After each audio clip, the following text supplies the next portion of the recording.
Supreme court ने फरवरी 2024 में चुनावी बॉन्ड को असंवैधानिक करार देते हुए उन पर रोक लगा दी थी। बहुतों को लगा था कि इससे राजनीतिक दलों को मिलने वाले चंदे पर लगाम लगेगी और पैसों का खेल थोड़ा कम हो जाएगा, लेकिन ताज़ा रिपोर्ट्स और आंकड़े बिल्कुल अलग तस्वीर पेश कर रहे हैं, जिसे देखकर लगता है कि राजनीतिक दलों के लिए तिजोरी भरने का रास्ता बंद नहीं हुआ है, सिर्फ बदल गया है।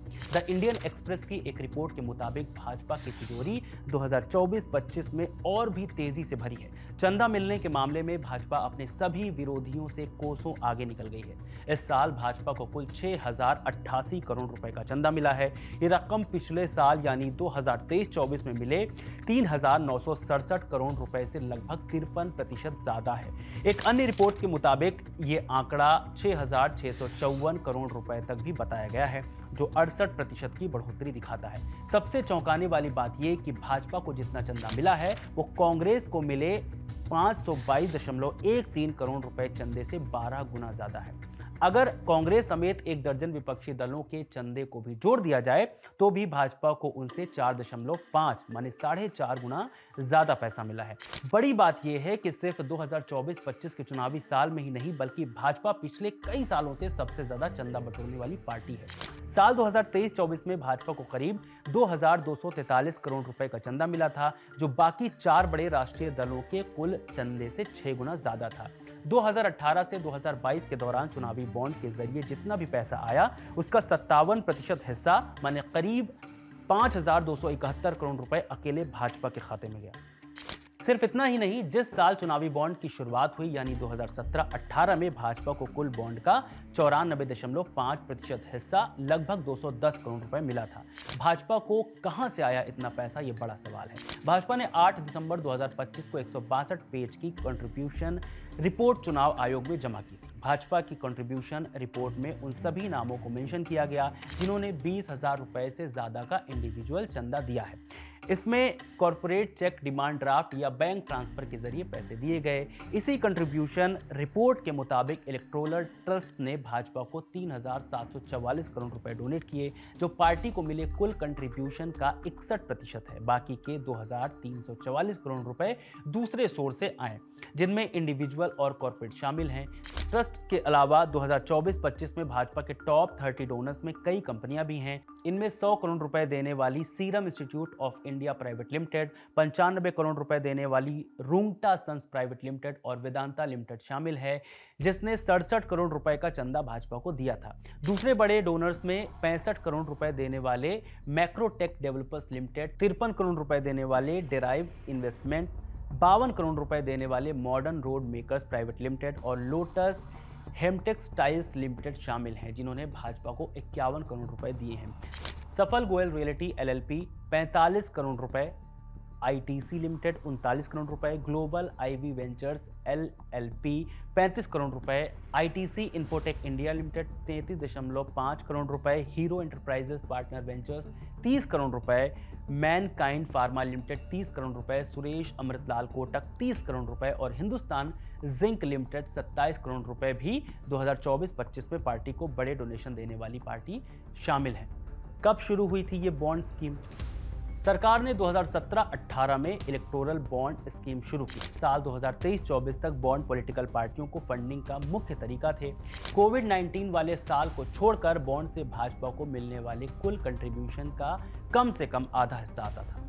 बॉन्ड के बारे में बताते हुए उस समय के फाइनेंस मिनिस्टर अरुण जेटली ने कहा था, पॉलिटिकल सिस्टम को फंडिंग का पुराना तरीका था कैश में डोनेशन लेना और कैश में ही खर्च करना। सोर्स गुमनाम या फिर झूठे होते थे।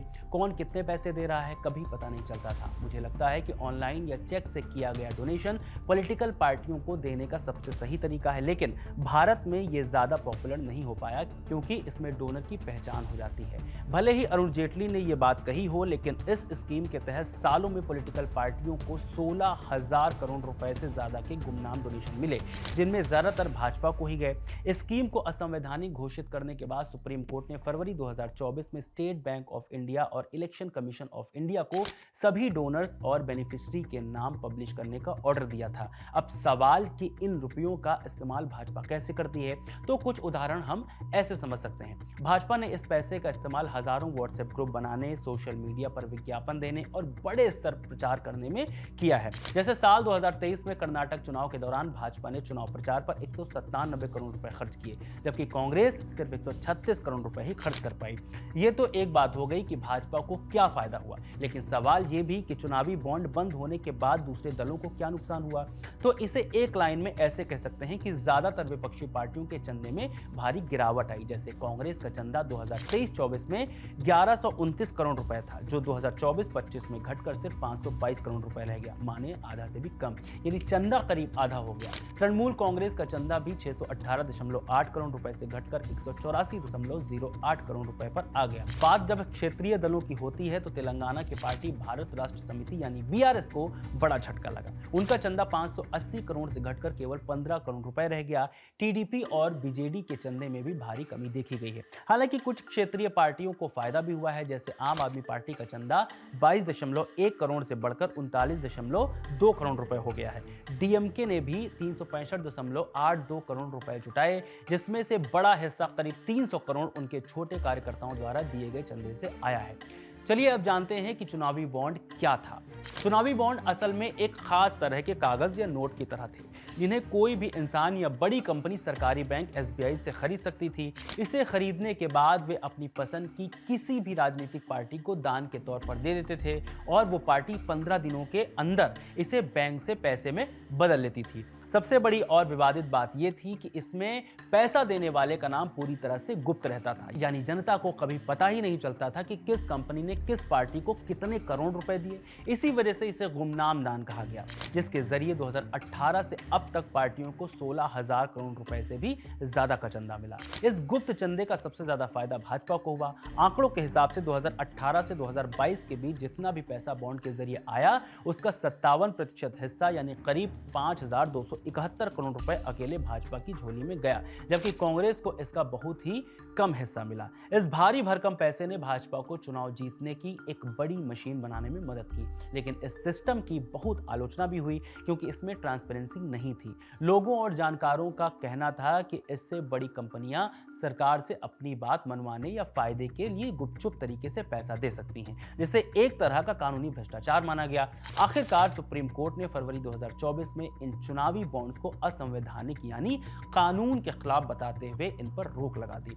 कोर्ट ने कहा कि यह तरीका जनता से जानकारी छिपाता है और इसे इंफॉर्मेशन ब्लैक होल कहा, क्योंकि इसमें पता ही नहीं चलता कि पैसा कहां से आ रहा है और कहां जा रहा है। फिलहाल तो इन सभी नियमों का फायदा भाजपा को होता ही दिख रहा है, वो भी पिछले कई सालों से। ऐसे में आपसे सवाल है कि सुप्रीम कोर्ट ने जिस बॉन्ड ट्रांसपेरेंसी का हवाला देकर खत्म किया था, क्या वो एग्जीक्यूट हो पाया है? कमेंट करके हमें जरूर बताएं। मेरा नाम है रविशंकर। खबर गांव को सब्सक्राइब जरूर करें। बहुत शुक्रिया।